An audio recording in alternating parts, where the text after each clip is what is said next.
চোর সিদ্দিকুল্লাহ দূর হটো। চোরেদের নিয়ে যে মন্ত্রী এলাকায় এসে সারি বিলিয়ে যাচ্ছে, যার কোনো সংগঠন নেই, সেই রকম মন্ত্রী আমরা চাই না।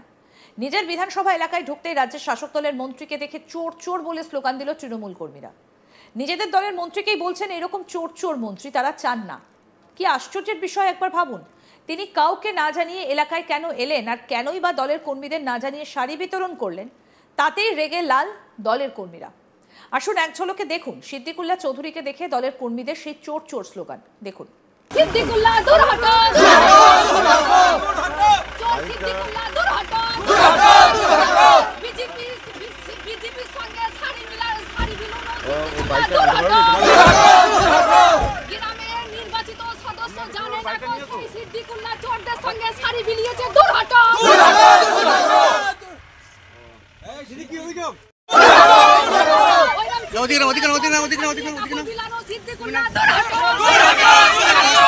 চোরদের সাথে দল করা সিদ্দিকুল্লাহ সিদ্দিকুল্লাহ দূর হটো, চোর সিদ্দিকুল্লাহ দূর হটো, বিজেপির সঙ্গে শাড়ি বিলানো, গ্রামের নির্বাচিত সদস্য জানে না কোন সিদ্দিকুল্লাহ চোরদের সঙ্গে শাড়ি বিলিয়েছে। দূর হটো,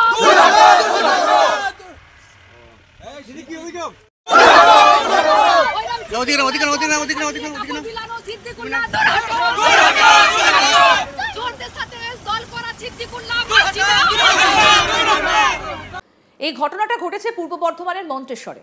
চোর সিদ্দিকুল্লাহ দূর হটো মন্ত্রীকে লক্ষ্য করে দলের কর্মীরা এমনই স্লোগান দিলেন। গ্রামে বস্ত্র বিতরণ অনুষ্ঠানে গিয়ে স্থানীয় গ্রাম পঞ্চায়েত সদস্য এবং স্থানীয় তৃণমূল কংগ্রেস কর্মীদের বিক্ষোভের মুখে পড়লেন মন্তেশ্বরের তৃণমূল বিধায়ক সিদ্দিকুল্লাহ চৌধুরী। মন্ত্রীকে ঘিরে উঠল চোর ও গো ব্যাক স্লোগান। দেখুন ভিডিওটা। সিদ্দিকুল্লাহ দূর হটো, চোর সিদ্দিকুল্লাহ দূর হটো, বিজেপির সঙ্গে শাড়ি বিলানো, গ্রামের নির্বাচিত সদস্য জানে না কোন সিদ্দিকুল্লাহ চোরদের সঙ্গে শাড়ি বিলিয়েছে। দূর হটো। স্থানীয় তৃণমূল কংগ্রেস কর্মীদের অভিযোগ, গ্রামের সদস্য এবং তৃণমূল কংগ্রেস কর্মীদের না জানিয়ে মন্ত্রী সিদ্দিকুল্লাহ চৌধুরী এলাকায় এসেছেন। সেই সঙ্গে কিছু বিজেপি এবং সিপিএম এর লোকজন নিয়ে এবং বাইরে থেকে গুন্ডা বাহিনী এনে গ্রামে বস্ত্র বিতরণ করতে এসেছেন মন্ত্রী মশাই। সিদ্দিকুল্লাহ চৌধুরী বাইরে থেকে গুন্ডা বাহিনী এনে শান্তগ্রামকে অশান্ত করতে চাইছেন, তাই তারা সিদ্দিকুল্লাহ চৌধুরীকে দেখে চোর এবং গোব্যাক স্লোগান দেন। তৃণমূল কর্মী সাফিয়া খাতুন কি বলছেন শুনবো। মুরুলিয়া গ্রাম, কোন গ্রাম? এটা হচ্ছে মাঝি গ্রাম, গ্রাম পঞ্চায়েতের আমরা স্থায়ী বাসিন্দা। এটা হচ্ছে মুরুলিয়া গ্রাম। তো আমাদের একটাই ব্যথা বা আমাদের বুকের কষ্ট যে আমাদের এখানে নির্বাচিত সদস্য আছেন, উনি জানেন না। আমি একটা মহিলা, আমি পুরো সাধারণ ঘরেরই একটা মহিলা, আমার কোনো পদ নেই, আমি পুরো মহিলা দিকটা দেখি। কোন দল করেন? আমি টিএমসি করি। আচ্ছা, উনি যে গ্রামে আসছেন, আমাদের দুঃখ হচ্ছে এটাই যে যারা 2021 সালে পঞ্চায়েত ভোটে পুরো বিজেপির এজেন্ট বসেছিল এবং বিশ্বজিৎ পোদ্দারের কাছে যেত আর টাকা নিয়ে আসতো, সেই চোরদেরকে নিয়ে আজকে উনি শাড়ি উদ্বোধন করলেন আমার গ্রামে। আমার প্রশ্ন একটাই যে উনি কেন আমাদের গ্রামে নির্বাচিত যে সদস্য, উনি পদটা কি ছোট, সেই জন্য কি সদস্যকে জানালো না? আমাদের কোনো পদ নেই বলে জানালো না? উনি কি মন্ত্রী বলে কি উনার বিশাল পাওয়ার আছে বলে কি উনি নিজে পুলিশ প্রশাসন দাঁড়িয়ে থেকে শাড়ি দিয়ে বেরিয়ে গেল? এটা কি উনার কি বিবেকে বাঁধলো না একটু? যে মহিলাটা এই গ্রামের সংগঠনটা দেখে, যে মহিলাগুলো আজকে আমি 200 মহিলা ওখানে লাগিয়ে দিতে পারতাম, মহিলারা কেউ যায়নি। কেন যায়নি? আমরা যে যাদেরকে নিয়ে আমরা দলটা করি সেই তাদেরকে না জানিয়ে উনি হঠাৎ করে এসেছে গ্রামে। যারা আসামি, যারা অন্যজনের মড়াইয়ের ধান খুলে বিক্রি করে দিয়েছে, সেই সব আছে সুবল দাস এবং শ্যামলী দাস। তার মেয়েকে নারী নির্যাতন পিন্টু আজিবর রহমান মন্ডল নিজে নির্যাতন করেছেন এবং সেই ভিত্তিতে একটা মেয়ে আজকে ভাত পায়নি, তার একটা সংসার বিচ্ছিন্ন হয়ে গেছে। আর সেই আজিবর রহমান মন্ডলকে নিয়ে সিদ্দিকুল্লাহ সাহেব যে আমার গ্রামে এলেন, আমাদের গর্ব। মন্ত্রী উনি এসেছেন, আমাদের গর্ব, আমাদের গ্রামে এসেছেন। আমাদের একটাই প্রশ্ন যে আমাদেরকে কেন জানালো না? কি কারণে আমাদেরকে না জানিয়ে উনি গ্রামে এলো? আজকে কি করলেন? আজকে কি করলেন? আজকে কি করলেন? আমরা কি করেছি? আমরা এখানে দাঁড়িয়ে আছি যে সিদ্দিকুল্লাহ সাহেবের সঙ্গে আমরা কিছু প্রশ্ন করতাম। উনি ক্যাবিনেট মন্ত্রী আমার গ্রামে আসছেন, কিছু প্রশ্ন ছিল, কিন্তু আমাদের পুলিশ প্রশাসন আমাদেরকে বলেছিলেন যে কোনো বিক্ষোভ দেখাবেন না। আমরা বিক্ষোভ দেখাতে চাইনি, কিন্তু আমরা সুষ্ঠুভাবে কিছু প্রশ্ন ওনাকে করতাম। সেই প্রশ্নের সুযোগটা যাওয়ার সময় কি বললেন?